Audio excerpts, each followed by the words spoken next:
આમ તો ખાસ કરીને મારા વાઘોડિયા તાલુકામાં જેટલી પણ જર્જરિત ટાંકી છે એને વહેલામાં વહેલી તકે ઉતારી અને નવી ટાંકીઓ બનાવવા માટેનું આયોજન શું છે.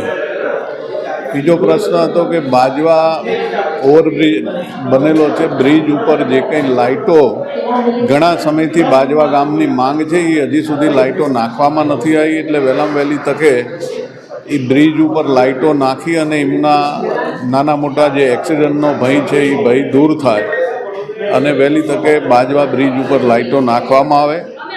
બાજવા ગામની બંને ખૂબ સૌરાષ્ટ્ર સોસાયટીની બાજુમાં આવેલી મોટી ટાંકીઓ જે જર્જરિત છે અને એની બાજુમાં જ આંગણવાડી આવેલી છે, આંગણવાડી શિફ્ટ કરવાનો તો એ લોકોએ ઓર્ડર કરી દીધો છે, પણ આ જર્જરિત ટાંકી ઉતારીને વહેલામાં વહેલી તકે નવું કામ ચાલુ થાય. નંદેસરીની અંદર ઘણા સમયથી લોકોને એર પોલ્યુશનનો પ્રશ્ન છે. વારંવાર રજૂઆતો આવવા છતાં એર પોલ્યુશન ખૂબ મોટા પ્રમાણમાં લોકો શ્વાસ ના લઈ શકે એવા ઝેરી ગેસનો ખૂબ ફરિયાદો હતી, એની પણ આજે રજૂઆત કરવામાં આવી છે. પછી વાઘોડિયા વિધાનસભાની અંદર તમામ બસ સ્ટેન્ડો જર્જરિત છે, જે બસ સ્ટેન્ડોને વહેલી તકે નવા બનાવીને લોક ઉપયોગી થાય એ માટેની પણ મારી આજની રજૂઆત હતી.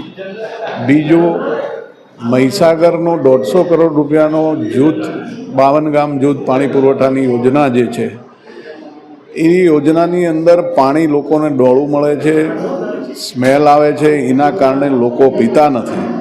એટલે આજે નવો ફ્રેન્ચવેલ બનાવવાની દરખાસ્ત કરી અને સરકારની અંદર વહેલામાં વહેલી તકે મૂકવામાં આવે, જેથી કરીને આ 52 ગામ જે છે એ 52 ગામ જે અત્યારે પાણી નથી પીતા એ પાણી ઉપયોગ કરી શકે એ માટે તેને વહેલી દરખાસ્ત ગાંધીનગર મોકલી આપે અને વહેલામાં વહેલા ફ્રેન્ચવેલનું કામ ચાલુ થાય. આ બધા પ્રશ્નો આજના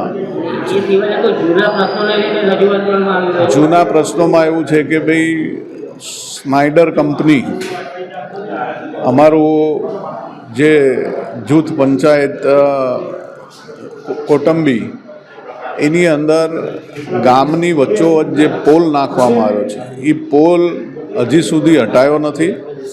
6 મહિના જૂની રજૂઆત છે, એટલે વહેલામાં વહેલી તકે આ પોલનું હટાવી અને ગ્રામજનોને જે રસ્તામાં મુશ્કેલી પડે છે એ મુશ્કેલી દૂર કરવાની આજે રજૂઆત હતી. એની અંદર પણ હજી એ લોકોએ 1 મહિનાનો ટાઈમ માગ્યો છે.